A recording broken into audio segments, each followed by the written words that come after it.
Gua suka masak. Karena gua tinggal di dalam goa sendirian, tentu gua harus menguasai beberapa teknik untuk bertahan hidup. Kayak kungfu. Cause I'm Chinese by the way. Untuk melawan para dinosaurus yang datang dari Pulau Kalimantan. Dan tentunya masak. Ya sebenarnya dulu gue nggak suka masak sih ya. Ngapain gitu? Gue tinggal pesan makanan, bayar, makan, beres. Kenapa gue harus capek-capek menghabiskan waktu 30 menit buat masak ayam dan hasilnya sama aja kayak ayam warteg?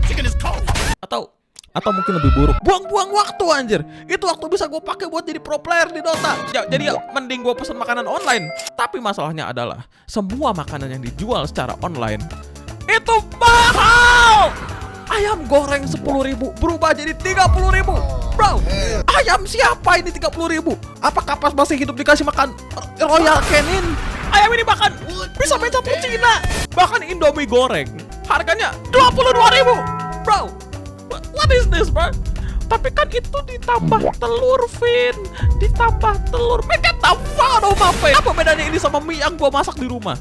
Apakah nanti gue disuapin sama Makima pas makan ini? Karena itu satu-satunya alasan yang masuk akal. Tapi kalau enggak, ini namanya scam. Ngapain gue ngabisin 22.000 cuma buat mie instan? Tapi kan ditambah telur. Make it the fuck out. Dan mungkin lu bilang, ya udah bang, tinggal beli ke tempatnya aja langsung. What?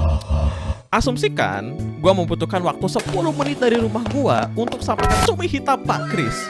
Sesampainya di sana, gue harus menunggu Pak Kris untuk membuat cumi hitam selama 10 menit. Setelah matang, gue harus menempuh perjalanan yang sama kembali ke rumah yang ditotal-total semuanya jadi 30 menit. Buang-buang waktu anjir. Setengah jam hidup gue hilang cuma buat beli cumi hitam Pak Kris. Itu waktu bisa gue pakai buat belok di toilet. Jadi karena gue gak disuapin sama Makima, gue memutuskan untuk belajar masak. Selain gue bisa hemat uang, gue juga bahkan bisa bikin makanan yang gak dijual di restoran di daerah gue. Bahkan camping pun gue masak sendiri. Tapi itu semua gak bertahan lama. Perang Dunia 3 dimulai. Selat Hormuz ditutup dan kabarnya sekarang Malaysia sama Thailand bisa lewat ya. Gak tahu gimana caranya mereka lewat, tapi yang jelas Indonesia masih belum bisa lewat. Sehingga hanya tinggal menunggu waktu kalau Indonesia akan mengalami krisis energi. Bahkan gak cuma Indonesia doang, satu dunia ngalamin krisis energi, membuat semua harga barang dan jasa naik, menggagalkan seluruh tujuan gua untuk hidup hebat.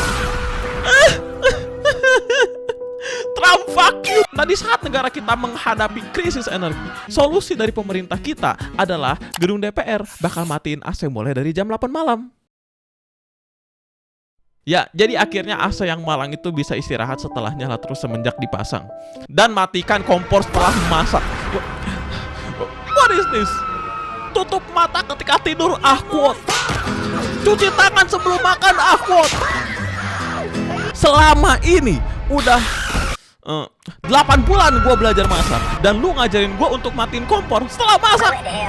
How about lu matiin karir lu sebagai menteri? Matikan kompor setelah masak itu tuh bukan cuma sekedar kalimat, melainkan tanda kalau pemerintah kita emang gak punya tindakan untuk mengantisipasi masalah ini secara lanjut. Satu-satunya yang bisa mereka pikirin adalah hal yang gak perlu kita pikirin. Matiin kompor setelah masak. Who the fuck mikir kayak gitu? Ditambah lagi mereka sekarang sok-sokan tenang. Masyarakat Indonesia tenang. Please stop with that bullshit, Pak. Terakhir kali lu nyuruh kita tenang-tenang aja tuh COVID. Tenang, kita gak bakal mati. Banyak orang yang mati. Gua gak tahu tujuan mereka bilang tenang-tenang apa Anda. Apakah untuk menghindari rasa takut? Justru takut itu bagus. Karena dengan takut, kita bisa memikirkan suatu solusi untuk menghindari apa yang kita takutkan.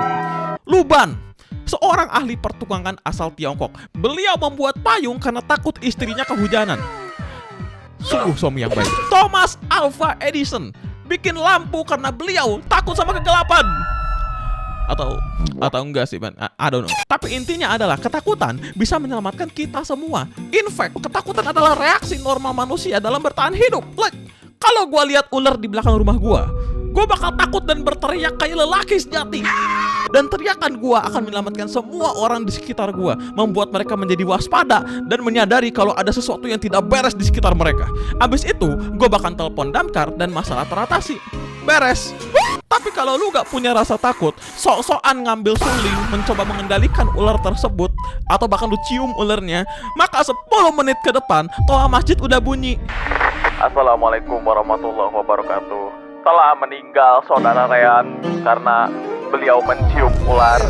Saya ulangi Bapak Ibu sekalian, telah meninggal Bapak Rehan karena beliau mencium ular. Ini anak kenapa sih?